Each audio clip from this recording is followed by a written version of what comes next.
All right. So, George, Bruno, welcome to the Be Real podcast. Greatly appreciate you taking the opportunity to join. Again, as you know, this is the first time, this is one of our first podcasts. And, in my mind, you're the man, the myth, the legend when it comes to, the relationships and things that young men and women should be looking at in order to improve, to get better, for themselves and to kind of take their lives in a more positive path.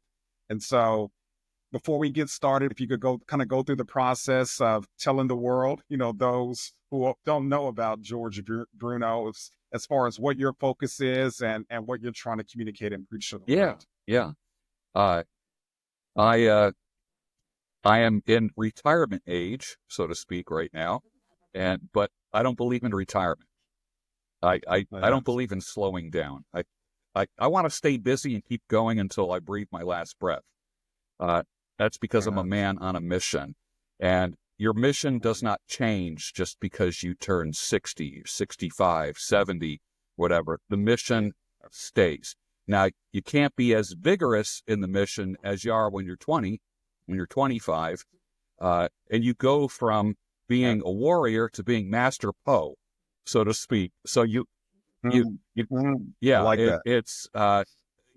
up being the kind of like the master wizard as opposed to the master warrior. And I think as we get older, there's, when you're younger, the value of a younger man is in his muscles and in his fists and in his might and power. When you get older, the power comes from your wisdom and your experience. And I've been about going on 9 years of doing a podcast, and I have millions of viewers all over the world, and about 96% are men. I have them as young as 15, 16 when they just first start, like when the young men are getting interested in girls and this kind of stuff, when they're young like that. Guys like that all the way up to men that are older than me. I had an 80-year-old guy tell me that I'm the father he never had because some of the things that I've shared over the years, he has applied in his life. So my background is my degrees are in criminal justice and counseling psych and education. And I got my master's degree back in 1986, took my first job as a drug and alcohol therapist and worked in the addictions field. That naturally spills over into the mental health field where I became just a general therapist and did that for 26 years, almost 30 years. My last real job was a clinical director of a psychiatric clinic. I taught in 5 colleges and have spoken on stages all over the world and been a guest on, I don't know, probably a couple thousand podcasts, and have a background in being a talk show radio host and guest. And, that's like the media just comes natural to me. So as soon as someone says, you want to be on our show, I'm like, yes, I'm there. It's like effortless for me. But I started working with men when I stopped being a therapist. Therapists talk about the past and why you are the way you are. A good coach, which is what I am, I'm no longer a therapist, I'm a coach. I don't deal with people's pasts, I deal with their future. Understanding why you do what you do and when the dog took a pee on your leg when you were 3 years old, that doesn't give us the answers for how you are now. Maybe, mommy or daddy yelled at you when you were 5. Well, who cares? Now you're a grown man. Let's stop the blame game. And, as a coach, I hate to say this because I don't want to use coarse words, but people pay me to be an asshole with them because everyone is always so nice. When someone says, let me bounce something off of you, everybody's always so complimentary. If someone says to me something like, I think I want to do this for a living. And I'm like, have you looked in the mirror lately? Do you look like you're going to be like, if a guy says to me, I want to be a model and he doesn't look like a model, I'm not going to pacify that man. I'm going to say, dude, you need to number one, take care of your skin, get a good haircut, get to the gym, build a nice body, lose some weight. I'm going to tell him things that he doesn't want to hear. And he might initially get mad at me, but in the long run, he will thank me for being tough with him. But I also realize that, how can I put it, that justice and mercy go hand in hand. And I still have that empathetic touch. I still have that empathetic, like I bear the burdens of my clientele. I don't, like when they're sad, like I can't show sadness when they show sadness, but when I'm done with a session working with a man, I will feel his burdens. I will feel like that is just, and I just like will instantly just start praying, for help to guide that man. And, I have literally coaching clients literally on the other side of the world, Australia, New Zealand, the UK, Russia, Eastern European countries, all over the United States. And men grow the best when another man is firm with them. And in a culture where fathers are weak and or missing, it's interesting. When I first started coaching, I started getting emails. I get about 70 to 100 emails a day from around the world. And I never thought that I would hear young men say, "You are the father that I never had." And I was always scratching my head like, why would someone say that to me, And what do fathers do? They help steer and guide a young man. And without that wisdom and guidance, many men would ruin their lives. So I use the power of social media to help guide men. I don't work with women. When I was a therapist, I had male and female clientele. Now I don't work with females. I only work with men who I like to say need help in life, love, career, and happiness. That's basically what I deal with. I help guys get unstuck who've been spinning their wheels for years, need to get out of a relationship, or a guy, his marriage ends. And of course, we all grow up thinking that we want to grow up and get married and have kids. And when that dream gets shattered, men commit suicide 5 times more than women. Men handle crisis different. Women attempt suicide, but men complete suicide.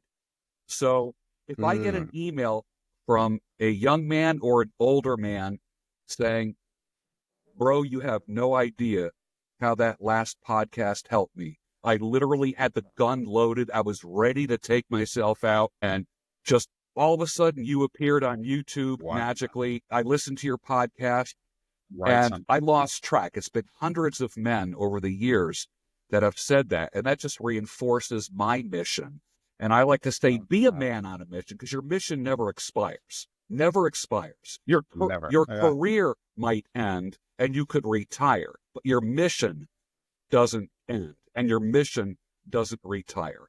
And every man is a teacher. Every man is a student. I can still learn from people in the same way that I teach people. I think every man needs to be open to all experiences, because you just never know. You never know what experience is just going to flip a switch inside of you and change everything to make you unrecognizable by this time next year. And I'm not one of these guys that's like a 30 days to a new you, 60 days to a new you. Change never happens fast. You got to where you're at a very slow basis. It was a slow drip. Like, no one becomes an alcoholic overnight or a drug addict, okay? It took years of family dysfunction and then relying on substances. It may take years to quit. Some guys do it cold turkey. Some guys can just turn down the drugs, turn down the alcohol a little bit, or whatever the addiction is, certain things. But the idea is, I like to say, by this time next year, I give people a year to change, because that's reasonable. If you can do it in less than a year, fantastic. Most guys need a year, because, people say, well, you develop new habits, and like, I've heard a number of things. It could be like 3 weeks, 6 weeks, whatever, but are they lasting habits? Give yourself a year to lose that 100 pounds, whatever. It's interesting. A guy who might be 100 pounds overweight, and I said, did you wake up one day and you were 100 pounds heavier? And he goes, no. And I said, well, how did you get to be 100 pounds overweight? And they start telling me, and I said, okay, it was like one donut at a time, one slice of pizza at a time, like that kind of thing, Yeah. and people don't gain weight 1 pound at a time. You gain weight 1 gram, 1 ounce at a time. So how do you lose weight? 1 gram at a time, 1 ounce at a time. People say, well, I gotta lose 20 pounds. I'm like, why don't we just start with 1 ounce? So let's start with small things and create some small victories, because after you lose 1 ounce, it's easier to lose 2 ounces than 3, than 4. Let's not even talk pounds. Let's just talk ounces, because that's how you put on the weight, 1 ounce at a time. Yeah. So typically it's like when these men are coming to you, what are they coming seeking guidance with? Typically, is there something that, you have, more focus on, or is it across the board? A lot of different issues. Unlike when I did therapy, where I worked with all kinds of people with all kinds of problems, I found that if you're a generalist, like for instance, when I drove a BMW, I did not take my BMW to the mechanic that I had when I had a Ford. I took my BMW to a German car specialist. Those guys know the Beamers better than anyone. When I got the Toyota Celica Supra, I like higher performance vehicles. I took it to a guy who dealt with high performance Japanese vehicles. I'm not going to take it to just Pep Boys or some like Joe Schmo mechanic, something like that. Well, I decided to specialize in working with men who are in acute distress as the result of a breakup or a divorce. And not only did I go through that myself, and I'm not a marriage counselor, I'm not a relationship counselor. I did not have a long, happy, healthy marriage, so I'm not qualified to teach people how to have a long, happy, healthy marriage.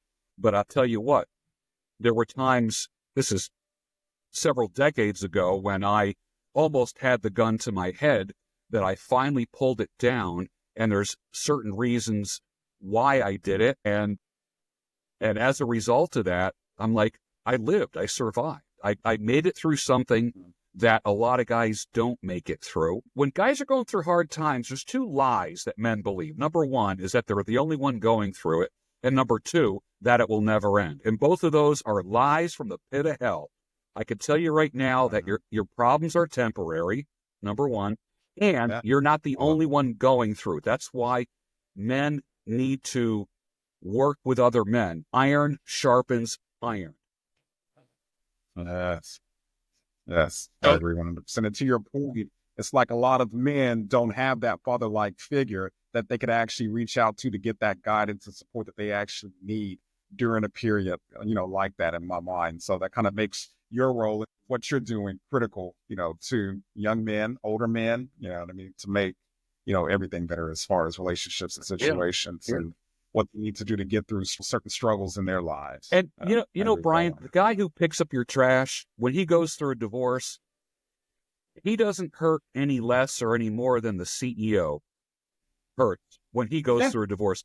Divorce and crisis is the great equalizer.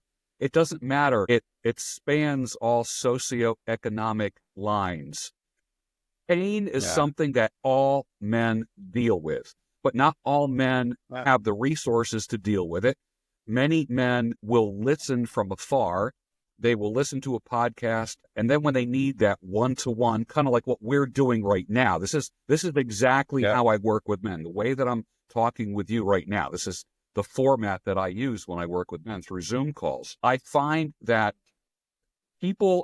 every good sales trainer knows this, that people are silently begging to be led. They don't want suggestions. They want someone to say, do this. Can you imagine going to the gym and, you hire a personal trainer and he's giving you a choice, you can do this, this, or this. And you're like, wait a minute, dude, you're the expert. You're the professional. Tell me what to do. I need to lose weight. I want to muscle up. The same thing with a guy in crisis. I don't want to give him 5 different options. I'm going to say, you need to do this. When you wake up tomorrow morning, I need you to do A, B, and C.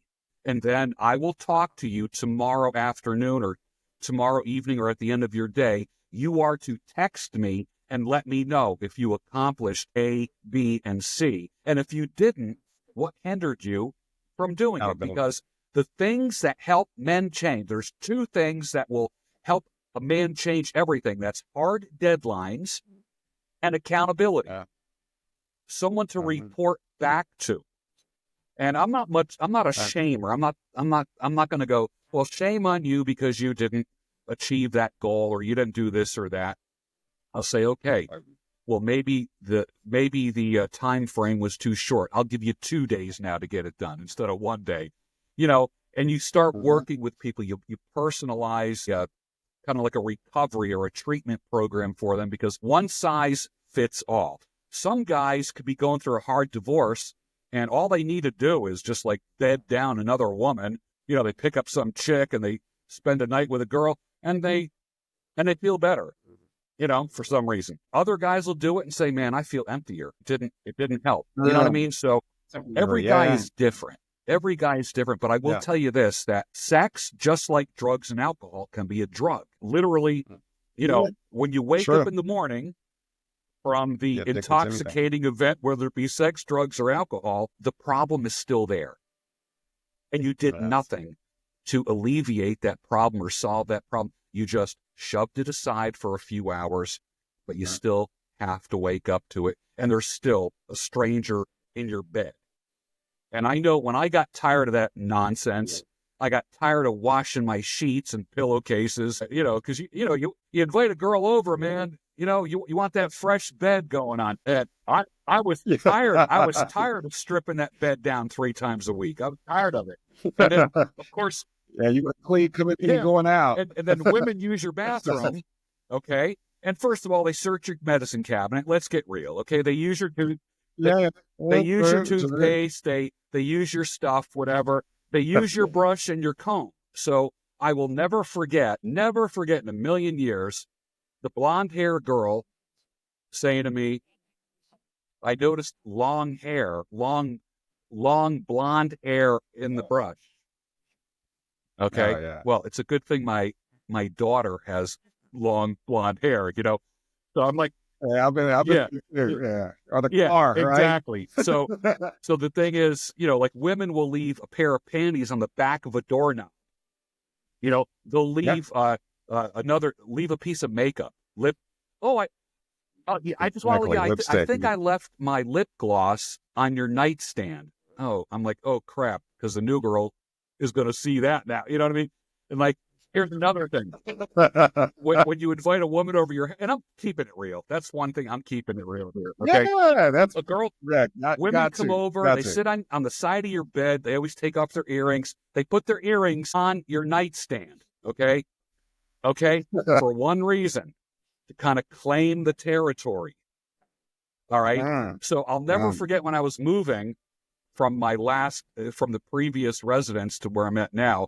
I'm looking in the top drawer of my nightstand. There's about 20 different pairs of earrings. And I'm like, because I would open up the drawer and sweep them in there real quick because I didn't want, and before the new gal comes over, you're like running through the house looking for panties on doorknobs, maybe a lip gloss that was left behind, and that game gets old after a while.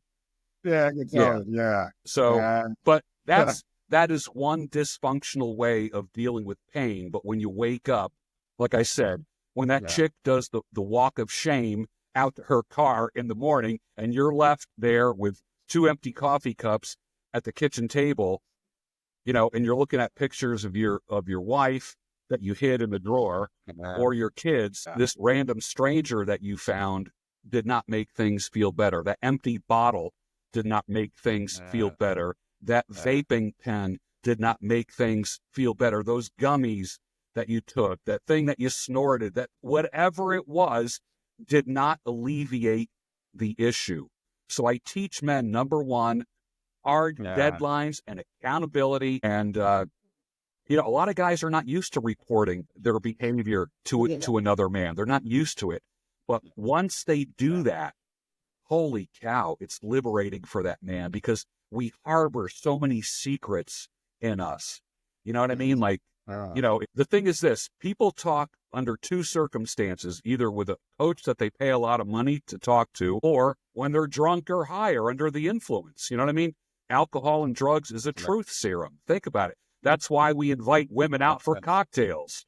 You know what I mean? You are more likely to hook up after meeting a woman for cocktails than you are meeting her for breakfast for coffee. Oh yeah, definitely. That's just Yeah, the way it is. So 100%. this is Yeah. guy talk here. We're just keeping it real. It's real. Yeah, it's like I said, I was talking about something about it last night, and I feel bad for his generation. And so, in my mind, fundamentally, we're men are men and women are women. You know what I mean? And even regardless of the years that pass, fundamentally, we're still men and women. So certain aspects of who we are by nature doesn't change.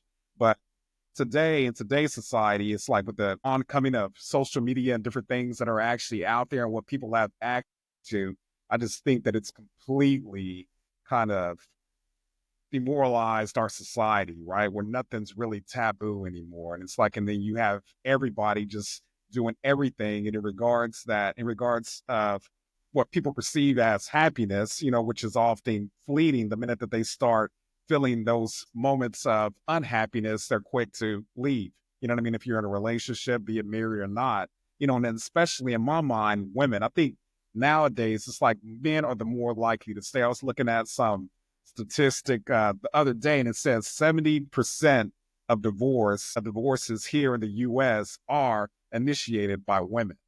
You know what I mean? And in my mind, that's staggering. You know what I mean? And so, and what does that mean? What does that say about women? Well, And that number goes up to as high as 90% if the woman is well educated. Yeah. Wow. And the latest statistics were divorce is across the board. It doesn't matter if you're Christian, if you're Muslim, doesn't matter if you're an atheist. 56%, more than half of all marriages, end in divorce. Second marriage is even higher. Third marriage is even higher than that. Now, if you and I went skydiving and I was teaching you how to pack your chute and roll it up and put it on, and we go through all the training, and I said to you, well, this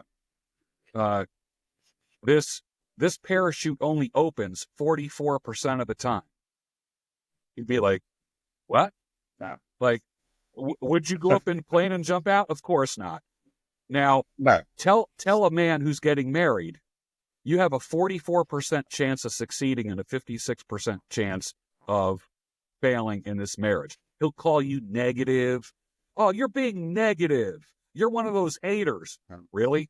Numbers don't lie, bro. Numbers don't lie. Yeah. I know guys that are like, well, you just got to marry a woman who doesn't believe in divorce. Show me a woman that does, all right? When you get married, everybody's till death do us part, for richer or for poorer, sickness and health. Something happened. And women reserve the right to change their mind at any given moment in a marriage. Yes. She could be in a bad mood, and of course, it's always your fault, always, because you're not the man that I married. Well, no shit, sister. You're not the woman. You're not the woman that I married, because we all change. We all change. And hopefully it's for the better. But the reality is women have different expectations than men. Men have different expectations than women. And I think, like, for instance, I think what happens is we end up placing too much higher expectations than we should on certain things. Like, for instance, Great. I don't need to like my work. My work needs to make money. That's why I work, to make money, pay bills, get ahead in life, okay? If you happen to like your job, that's a plus, okay? But I don't need my job to meet all my needs. In the same way, I don't need a wife to meet all my needs, because she can't, all right? If my wife is not a horror movie fan and she only likes romantic comedies, I'm not going to sit there and be mad. Like, you don't like the kind of movies that I like. Guess what? Go get a buddy and a friend who likes horror movies and go to the movies with a buddy. Expecting somebody to perform in a way that they don't prefer is just having unrealistic expectations. So, I agree. Some guys like, I would love to be able to go to the gym every day with my wife and we work out together. And her idea of working out is just walking around the block. You know what I mean? Or or getting on an exercise bike at home or like whatever. You know what I mean? Like Yeah. what brings people together is values, not similarities. Yeah. And, like if I meet a woman and she likes skydiving, you ain't getting me jumping out of a plane. That ain't going to happen. I don't care how much I love her. Yeah. I'll be there. Hi, honey. I'll be waving at you. Yeah, on our way out and on our way down. You know what I mean? And I'll be there to give you a big hug when you land and all this kind of stuff like that. But don't expect me to get in a plane and jump out. So, we have unrealistic expectations of our marital partners and girlfriends. And the reality is this, that should have been checked out when you were dating, when you're courting. And hence the "you're not the man that I married" nonsense that every guy hears when he's going through a divorce. Yeah. Yeah. And so jumping back to the the whole 90% divorce rate for women that are actually educated. So in your opinion, it's like, considering I'm pretty sure that over time the divorce rate primarily driven by women has gone up significantly. And so what in your mind are the actual drivers for that? Have their expectations for men changed, or has their focus in regards to, in regards to relationships, as far as, hey, you know what I mean? I'm in it now, right? Everything that a man can do and own, I can do that as a woman. Men, you know what I mean? It's like they're not as important as they once were, from a woman's perspective. And so in your mind, it's like, what's kind of changed from a woman's perspective? I know, speculating. It's the same thing that happened with politics. I grew up with Republicans, Democrats, independents that didn't hate each other. Now, all the political parties are all hating each other. And I'm like, what the heck happened? You know what happened? The 24-hour news cycle. All right. When I was growing up, you had a morning report on the news. You had the 6 o'clock evening news, and then the 11 o'clock at night world news. That was it. Now, in my area in Philly, we got the 5 o'clock news. We also got the 4 o'clock news, and then you got 24-hour CNN, Fox, MSNBC. It's like just a constant barrage of information. And I've said this for years because this is true, that news is no longer meant to inform us, but to influence us. And everything is just the news is a big commercial for something. They're trying to sell something. Yeah. And number one, it ain't freedom. And number one, it's not healthy relationships. That's the other thing. But women have fallen victim, and I think men too, to social media and 24-hour news cycle. A woman goes on a dating site, and within 2 hours, I just had a gal that I know tell me that she going through a divorce, and she decided she wanted to enjoy the company of a man, so she went on a dating site. She goes on a dating site. Within 2 hours, over 100 men were like, "Hey, baby, you look good. Hey, what's up? Let's go out." All this kind of stuff. Yeah. And she says, "George, you are right." Because I am right. A man goes on a dating site, he might get maybe 2 women in a day that click on him or send him a message or something like that. A woman will get 100 guys in the first hour or two. So women are presented with choices like a little kid in a candy store. It's like they want to lick all the ice cream. They want to sample everything. But in the real world, there's no way 100 men will hit on a woman in 2 hours. Ain't going to happen. If a woman goes to a club or a bar, there might be 2 or 3 guys that hit on her, okay, over a period of 2 or 3 hours, okay? She goes online, 100 men, which leaves even like the lower level women, and I don't like judging people. Like, I'm not like into, like some guys like rating women on a scale of 1 to 10, whatever. But let's just, for lack of a better term, let's just say a woman who's like a 3 or a 4, not generally socially attractive. She can go online and still get 100 guys telling her that she's beautiful. Now, and what the heck is going on with that? That woman has a false sense of herself.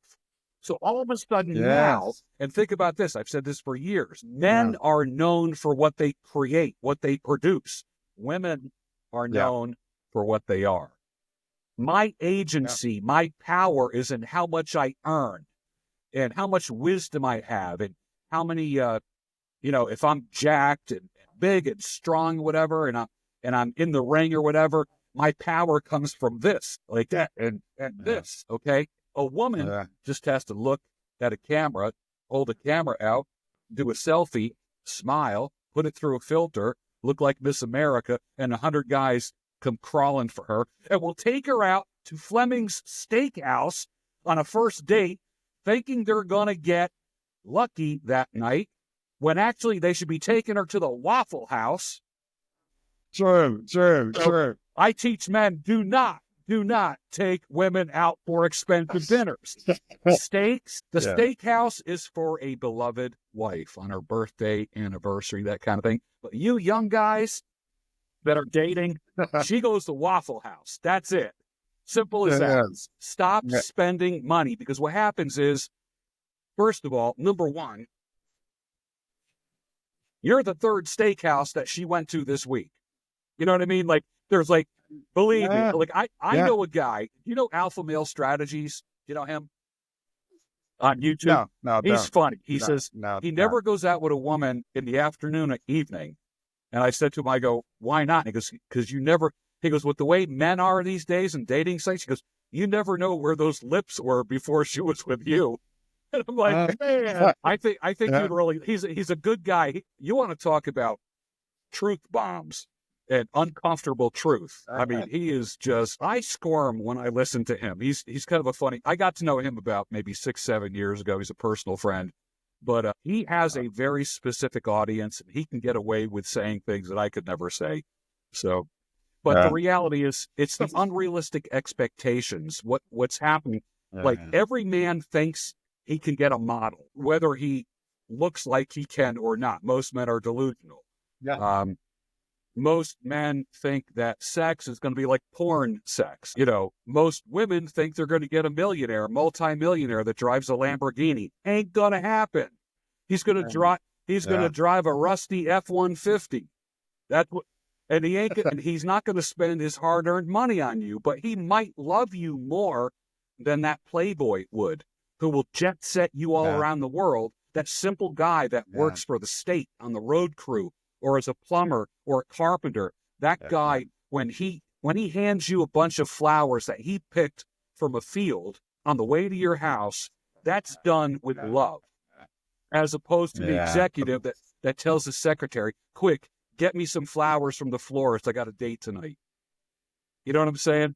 So, but we don't understand that. And that's, in my mind, that's the sad thing about it. You know, going back to the dating site, you know what I mean? A woman getting inboxed by hundreds of guys. You know, in my mind, what women don't understand, it's like, okay, so he's not really interested in the majority of the time. You know, of course, you have your probabilities, and so, but the majority of the time, those guys aren't interested in really getting to know. They want access to what you have. And then the majority of the time after that, okay, bid you a farewell.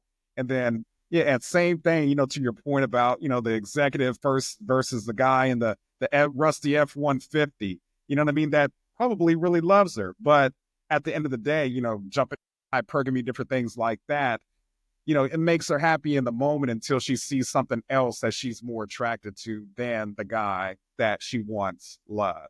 And so in my mind, it's like with the women, unfortunately, it's hard to maintain a level of complete contentment with them, regardless of your status. You know what I mean? And there's, because the minute that somebody else comes along and they're vulnerable, and we all are, right? We're all vulnerable in different ways. And the minute that, you know, it's identified, recognized by somebody that person's more attracted to, then bam, it happens. You know, at least in my mind. Yeah. You know, I think the whole world of intergender dynamics is an interesting world. You know, I will pose a question to my audience that says, if you could give young men one piece of advice, what would it be? Brian, literally 99% of the advice that comes in from my audience says, don't get married, watch out for the women, don't, you know, Proverbs 31:3 says, don't give your strength to women, or to those that can destroy kings. Holy cow, man. Come on. And that's the first thing the guy does. Shares everything with the woman. They don't keep anything secret. Women are attracted to the mystique. They don't want a guy that just like throws up and just tells them the whole story, because as soon as you do that, bro, you are her girlfriend. That's it. You become her girlfriend. And she puts you in the friend zone. Women are begging men to man up, be the man of the relationship, be decisive. It's important. None of this, what do you want to do for dinner? I don't know. What do you want to do? I don't know. What do you want to do? I don't know. What do you want to do? Bro, make the reservation. Tell her what day, what time, and what to wear, and when you're going to pick her up. Exactly. Agree. 100%. Agree. 100%. And so George, kind of like jumping into something else. So my son and I, we were actually talking last night, a big piece is talking about body count, body count, is a big controversial type deal. But he was just, in his mind, he was talking about how, what he identified as back in the day, women probably had lower body counts, or maybe you had 5 or less before a relationship, you know what I mean? That's maybe socially acceptable, even though I would argue that, hey, that's still a little high. But, in his mind, I was asking him, in his opinion, what is it like today from the pool that he's actually selecting from? And he was saying that, in his mind, it's probably, well over the 5 number. And typically, whenever they tell you that number, it's probably 3 times that number, plus minus 100%. And that's horrible. In my mind, it's, men are going to, and boys are going to be boys, men are going to be men. But when it comes to women, in my mind, it's like having at high number of body counts, the more that a woman opens her legs and closes them to different guys, the more emotional damage that they actually do to themselves, which puts men at risk, right? Because now, the pool that you have to pick from to get married and actually have kids is extremely polluted, right? And the number of quality women that you're picking from is extremely low. You know what I mean? So that kind of puts relationships in jeopardy and different things like that. And so, I just tell him to kind of proceed with caution. But he's a smart kid and he kind of looks out for that type stuff. But what would you have to say about body count, and what would you tell young men to actually look out for when it Great comes question, to that? Brian. You could take an old car and restore it, make it look beautiful, put new paint on it, do the body work, make it look beautiful. But you know what? It's still got 250,000 miles on it. Okay? The reality is this. There's a reason why we got Kelly Blue Book. There's a reason why we got the NADA guides. And one of the factors that you put in when you want to see how much your car is worth for it to evaluate is you put in the mileage. It's important. One of the first questions I know when I want to buy a used car is, how many miles are on it? But we don't do that with women. The most important decision we're going to make in our lifetime, we ignore the mileage. What in the living hell are we doing, man? So, but here's the thing.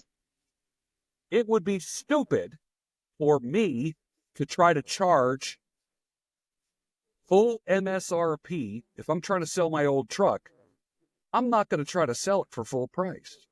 But you got women that got 250,000 miles on them who are charging full price for used merchandise. Dudes are buying $5,000 and $1,000 diamond rings when they didn't check Hoffax first. Yeah, love it. Got to create that site. Exactly. So the issue is that, it's like, you go, girl, you're worth it. All this, yes, queen. I'm like, really? Really? Yeah. Every time a woman sleeps with a man, she loses part of her soul. And usually it's about, they say it's at about 6 men. If she's been with 6 men, that she ends up literally becoming numb. The sight of a man's genitals are nothing to her. It's just like, I've seen one, I've seen them all, it's like, whatever. And, it's no longer about my special love that, like, my body is reserved for him, his body is reserved for me. It's about, the woman that meets a guy while on the business trip, or the coworker, or the vendor. and he ragdolls her all over the hotel room on a business trip or a girl vacation or something like that, which of course is the easiest place to find women. You know, if you go to a club or a bar, you want the 3 or 4 women coming in for girls' night out. You want that. They're the easiest ones to get. Now, the other thing is this. If your woman dresses sexier for girls' night out than she does when she goes out with you, bro, you already lost. Because she ain't dressing that way for the girls. I want the best of what my woman has to offer. When she's with me, I want her to look the prettiest, the most put together. It's like when you go to the gym, this is a weird thing, man. I come from the day when you wore sweatpants to a gym and you couldn't tell what anyone looked like underneath. Now, all right, there's women. I go to my gym. I'm sitting around a pec deck doing this.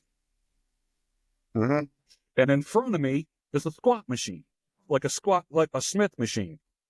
And there's women, and all you see is their butt. And they're not wearing sweats. They're wearing Lululemon that's got that stitching right down the middle of the butt that kind of lifts and looks like the upside down heart kind of thing. And all you see is ass. And you're doing all the different body parts, and yet there's a group of 3 women, and all they're doing is working on their ass. They're doing squats, they're doing lunges, they're doing leg curl. I'm like, wait a minute. And then if you look at them, they wonder why you're looking at them, like they're offended. And I'm like, well, hell, if you didn't cover that shit up, man, it's like, please stop. I have said, I can't wait for the resurgence of all male gyms. And if there's a way that there can be an all male gym without it being like a rainbow gym, read between the lines with that. All right. Definitely not. Dudes just working out, helping each other out and shit like that. Not there to like fuck around like the girls are. Okay. Because there were women's gyms. There was a fitness place called Curbs for a couple decades. It was just a woman only workout place. Now I'm telling you, I can't remember the last time I saw a woman working out just in sweats and a t-shirt. Oh no, I was at the gym today, and it gets to the point where it's it's like, wow, really? Yeah, you're not wearing that to work out. Bingo. You're wearing that to get the attention to make you good about yourself and your appearance, and people are looking at you. Yeah, that's in my mind, and in my mind, I think it'd be difficult. I don't think that there's really a lot of guys that want men only gyms. They want to be able to see what those women are wearing, and the same thing with women. They want to be seen. Yeah, they do. Well, you know what I mean? A woman's currency is attention. There's the most valuable thing that you can pay a woman is not money, it's attention. That is her money. She wants a wallet filled with attention. That's what she wants. And they're like, I don't want to say they're like little kids, man, shiny object syndrome, but the reality is this. They will go where they get the most attention. And there's always going to be simps out there. Like I said, that woman who's just a 2 or 3 is still going to get 100 guys telling her she's the most beautiful thing that they've ever seen. And that woman is going to believe it. And in their mind, she's an 8 or 9. Exactly. Crazy. Crazy. But knowing that, it's like, as far as, I agree. It's like, that's the number one currency for women is that attention. And if you see a woman that's vulnerable, for men who know that, you could kind of pick them apart. But women don't see that, you know what I mean? Which kind of results in a lot of situations, affairs, a lot of casual sex, you know what I mean? That kind of kills the soul, to your point. Absolutely. You know what I mean? It's some things to men, maybe, but not as much as it does to women. That's you know what true. I mean? And in my mind, and they don't see it at all. You know what I mean? Sex Because is they different feel for good men in the and moment. women. And the reality is that we, as men and as women, we process everything differently. We will watch the same news program and come to 2 different conclusions. We will eat the same thing and come to 2 different conclusions. When it comes to sex, promiscuity, satisfaction, men process things differently. Hence, are we keeping it real here? Okay. Yeah. All right. 100%. Okay. Yeah. No filter. All right. A guy has sex. He wants to go to sleep. That's it. I call it a sleeping pill. Give me my sleeping pill. That's it. You know, give me my sleeping pill. The reality is women want to be romanced and stuff like that. Men just want to bust a nut most of the time, and they're good. Okay? Woman wants to be touched. Like, if you get into it too quick with a woman, she's like, whoa, slow down, buddy. You know what I mean? They want to be warmed up. I remember a guy said to me once when I was a young man, he says, I'm going to give you a piece of advice that'll serve you well for the rest of your life. I said, what's that? And he goes, women are like an iron. You plug it in, you turn it on, and it slowly heats up. He says, men are like a light switch, on, off, on, off. And I'll never forget that as long as I live. So there is a protocol. There is a protocol. Women want to be, so-called wined and dined and romanced. A man could get it on, in a car. He don't care, and then get out so I can go home. And so we process everything differently, including promiscuity. This is the bad part, is that our brains are wired so differently. After six bodies, talking about body count, a woman has a stare. There's like a soulless stare, and you see it when you do online date. These women with this like this look, and it's like, oh God, like, what is that all about? That's the woman. Well, we used to call that, again, I'll keep it real. I'll say the bad way and I'll say the nicer way. The bad word is the 1,000-cock stare. The more reasonable phrase would be the 1,000-mile stare, which is what I use, the 1,000-mile stare. It's real. And the reality is this, is that just like everything becomes commonplace if you have it too much. Like, for instance, when I was growing up, I worked at a pizza shop and made hoagies, that kind of stuff. You slice the meat, you put it on the rolls, the lettuce, the tomato, like that. And I remember when I first started, they said, it's all you can eat, like, during your shift, like, take a lunch break, you want a hoagie, fine, get a pizza, whatever. I worked there for 4 years. After about the first year of working there, the sight and smell of pizza and hoagies made me sick. I was just like, because I had so much, it was like, it was no longer, you know what I mean? It's like Halloween. Halloween candy. You know what I mean? You eat so much, it's like, I feel like I'm going to throw. So I think when it comes to sexual behavior, I think what can happen is we end up desensitizing ourselves to one of the most beautiful gifts that God has given us, and that is fidelity and the gift of our body to a woman and her gift of her body to us. That's why infidelity hurts so much. What was once meant for us. Like, I will never forget. 1994 was the first new car that I bought. It was a 94 Honda Accord, fully loaded, 10th anniversary edition. It was beautiful. Had it for about 3 months. Got a call at 2:00 in the morning from the police. They said, Mr. Bruno? I said, yeah. They go, do you drive a 94 Honda Accord? I said, yeah. And they said, okay, well, we just recovered it. It was stolen. I'm like, what? And they said, yeah, it was stolen from your residence. I'm like, son of a gun. All right. They got my car back. Okay. They ended up taking a dent puller and yanking out the key, where the key goes in. To start the car. This was in the days before key fobs and, like beep, beep, that kind of stuff. Yeah. So, and I remember having to start it with a screwdriver. I stuck a screwdriver in the hole and turned it and start the car. And the car ran fine. It was, it still looked good. They didn't do anything to it except they just yanked out the ignition switch, But I'll tell you what, because it got driven by somebody else, it just wasn't the same. And I couldn't wait to trade that sucker in, man, because what I once valued and paid good money for and sacrificed for got driven by some hooligans. And you know what? What I just told you has nothing to do with cars. Yes. It wasn't the thing. So taking that into consideration, so a woman that has a high body count that's in a relationship, what does it look like in regards to their ability to maintain, monogamy? Is that real? Is that an unrealistic expectation as far as for the man? It's like, how do you view that?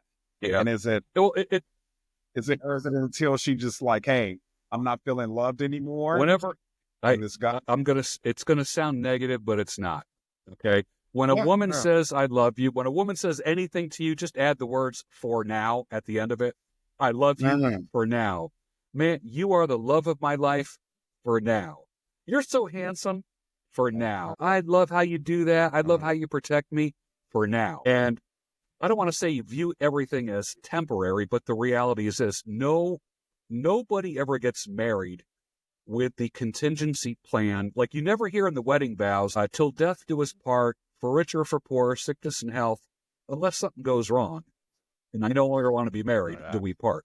Which is how marriages are today. The minute something goes wrong, people throw their hands up in the air and they give up real quick. Now, I am a firm believer that if there's infidelity, it's gone. It's done. And infidelity as a result of a woman, I think, is worse. Women, and I'll tell you why. Because women absorb men's energy. In the sexual act, women swallow and absorb inside their bodies our energy. Our seed is valuable. Our seed is the only seed in the world that can create life. Okay? So when a woman has multiple seeds, multiple energies in her, when you take a woman back who cheated on you, you're taking back a woman who has another man's energy, another man's seed, absorbed, not only ingested, because all women give blowjobs initially. Everybody does, okay? Which leads me to the joke, why do women smile on their wedding day? It's because they never have to give a blowjob ever again. I say all that jokingly, but the reality is this: do I want to plant seeds in a field where another farmer has plowed? Answer is no. So that leads me extremely bad. Well, this leads me to say, like, when a man chooses a woman, choose a mother, not a wife. Look for a farmer can look at a field, a bare field, and see crops even before they're planted.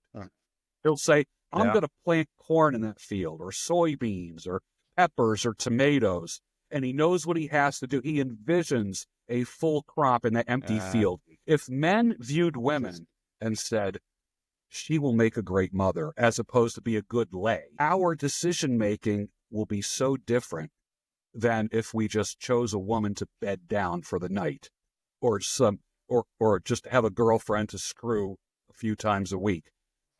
Young men, choose a mother, not a wife. So in that selection process, it's like, so what are some of the criteria that you would tell them to look out for? What are some of the flags that you would say, okay, hey, so this is what you need to look for, and this is what you need to stay away from? So what are some of the things on both sides? Great question. I like the idea of a woman deferring to me, and I'm not a control freak. Women love doing it. Women love calling men control freaks.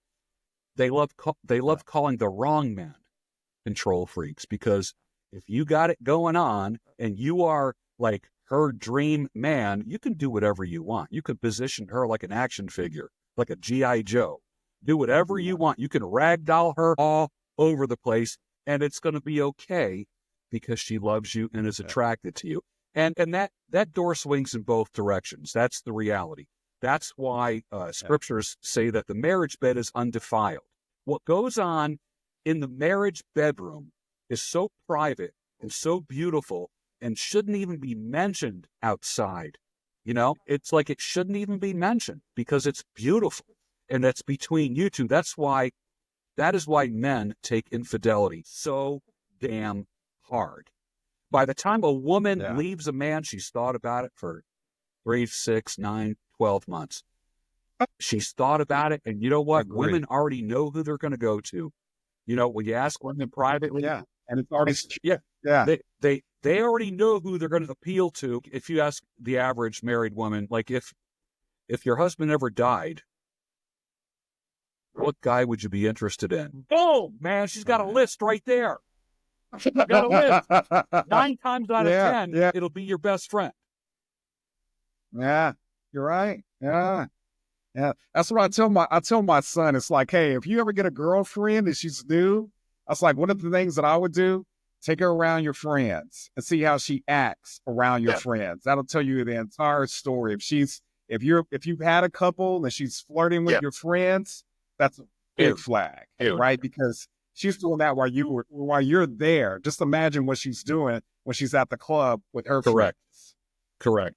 And so, and her friends say a lot too. It's like, you want to get to know a girl, go hang out with her friends and see how they actually are. Because the majority of the time, if you're not there, that's the way she is as well. The other thing is this. And it's like birds of feather flock together, right? I've said this, all women are single.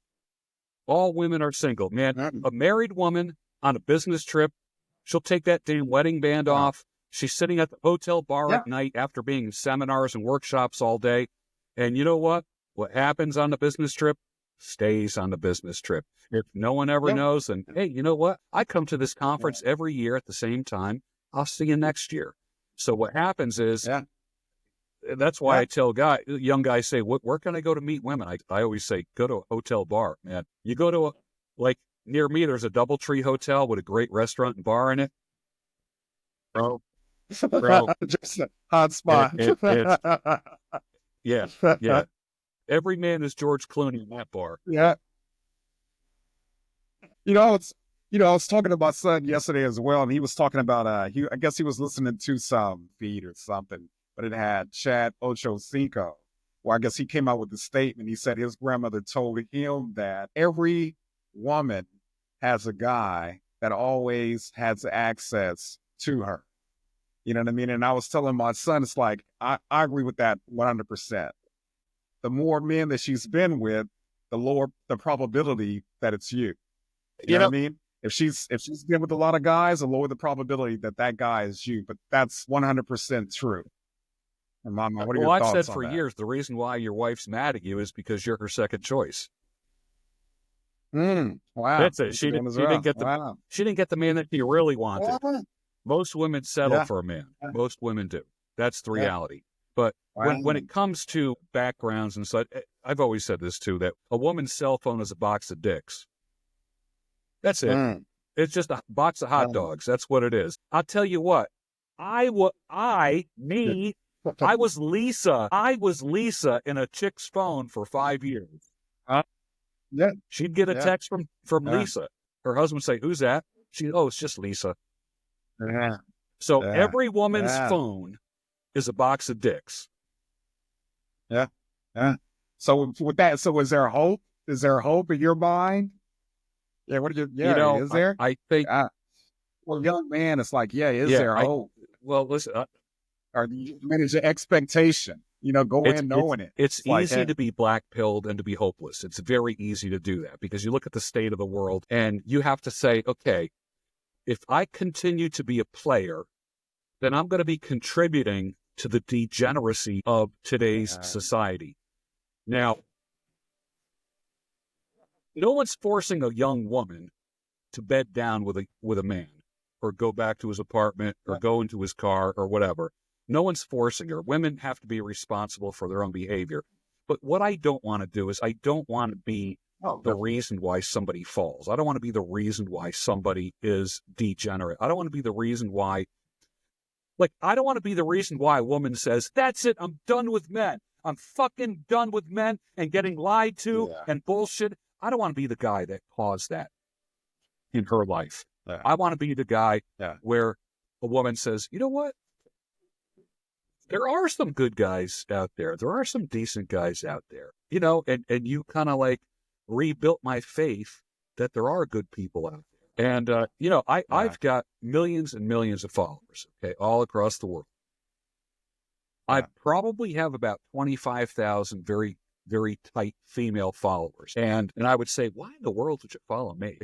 Why do you watch my videos and listen to my podcast? And why do you comment on my stuff? And most of the women have said, because we have sons, because we have brothers, because we have male coworkers, we have fathers, we have men in our lives that we love, and we want the best for them. So one of the biggest drivers for business for me is mothers, sisters, ex-girlfriends who refer their men, their brothers, their sons to me. When you strengthen a man, you strengthen the family. When you strengthen the family, you strengthen America. That's really what it's all about. Yeah, perfect, George. So it's already been about an hour and 15 minutes, man, but great points. As far as before we kind of break away, are there any words of wisdom that you have for both men and women that you like to impart, on the world before it's going to sound strange, but with men, we always talk about be the best version of yourself. And I would ask men and women this: what is the best version of yourself? Is the best version of yourself 10 pounds lighter? Does the best version of yourself read 1 book a month? Does the best version of yourself watch less TV or screw around less on TikTok or Instagram or whatever? Make a list, literally. If you don't write it down, like, you can't manage what you can't measure. You need to put things on paper. Commit, start making lists. Like, if you can't afford a coach, go buy a yellow pad and some pens. There's your coach right there. Start making lists and make a list. The first list you need to make is describe the best version of yourself, and then what it will take to get there, what steps you need to take, and ask friends and or family to help you. What do I need to do? Or if you don't have any friends and family, some people are like that, ask ChatGPT. It'll give you 10 steps on how to achieve this certain goal, whatever. Literally, when you want to go on a diet, a good nutrition coach will say, I want you to write down everything you eat for the next week. And that's very difficult to do. Write down, every website that you go to, right? Like, literally, you can't manage what you can't measure. And until you start seeing with clear eyes what your behavior, what your choices are, there's no way you're going to tackle them, because you'll have the same damn New Year's resolutions every single year. Pick one area to improve. Go for it. If you need a buddy or a partner to help you do it, an accountability partner, that's a great thing. Everybody can change. Yeah, good words. So in regards to people getting to know more about you, it's like, where can they go to get more information about you and the work that you're actually doing? People can go to my website, which is georgebruno.com. That's the first place. The second place they can go to is my YouTube channel, which is also multi-purposed as a podcast across a lot of platforms. And that channel is called Listen, My Son. All right, perfect. Well, again, appreciate you. Thank you for taking the time, George. Again, this is one of our first podcasts. Again, I appreciate it, and hopefully we can have another one in the future as we kind of grow some more. But I appreciate your time. Well, I got a question for you. Would you come on my podcast? Oh, definitely. We'll love to. You can grill me. All right, we'll do it. We'll do it then. But I would love to. Excellent. I'd love to. Thank you very much.